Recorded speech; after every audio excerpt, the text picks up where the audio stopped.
Hello and welcome. We're going to be talking about God's workmanship, and we'll start at Ephesians 2:10, which tells us why God made us and that we are Psalms 139:14. He handcrafted us according to Isaiah 44:2. He had a purpose when he made us, Jeremiah 20:11. Each of us has a unique pair of designer genes. No one else can fulfill that purpose but you. We are also made to enjoy Him. Two more reasons are to praise and worship Him. He wants to do great things with us. The question is, will we let Him? He also has so many blessings in store for us along the way. He will give them when the time is right and we are ready to receive them. He does it all just because He loves us. Each person is so different, they are a whole world within a person.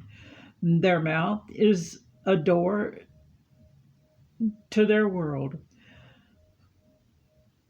That's why it's so important for us to really listen to people, because they are sharing that world inside them with us. Then really look into their eyes and see their world looking back at you. We can learn so much just by looking and listening. In fact, those are the two things that help police solve crimes as they gather evidence. Being more aware of who they are makes us more aware of who we are. We are all God's children, from whom Who Am I, God? By Marjorie Holmes. One reason God gave us a brain was to reason things out. He also expects us to use common sense. However, considering how often we mess things up, you wonder if everyone got the memo. The ability to think things through comes with some degree of responsibility. It's part of being held accountable for our own actions.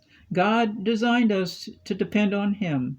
Therefore, our need and His abundance fit together perfectly. He never meant for us to be self-sufficient. He wants to be our daily bread and fulfill our deepest longings. We are meant to know that we are incomplete without Him. Therefore, don't deny or try to bury those feelings. Beware. Do not try to satisfy them with idols of any kind or with people.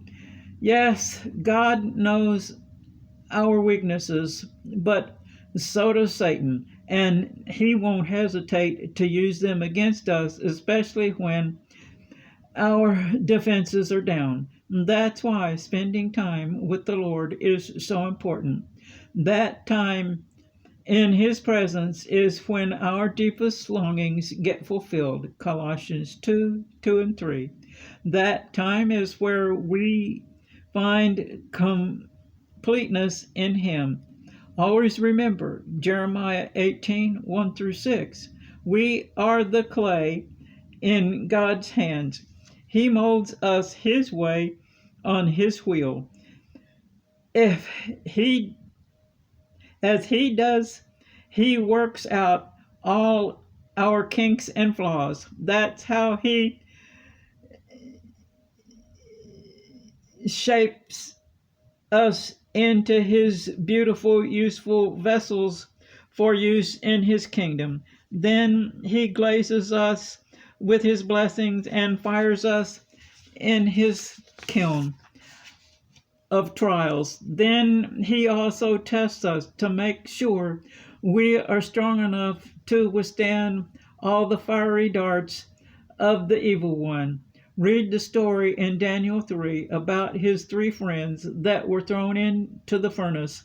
They were not even singed, nor did they smell like smoke when it was all over. Then look at the beautiful hymn that have thine own way, Lord, and really think about those words, especially the last half of verse 4, because that's why our potter puts us in his kiln. He would rather be in God's kiln than end up in the one with Satan and his followers.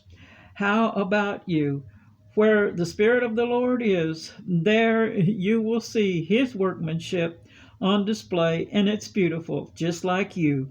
We are his masterpieces, the work of his hands, and we are beautiful. You may send your prayer request to He Answers TWO at gmail.com.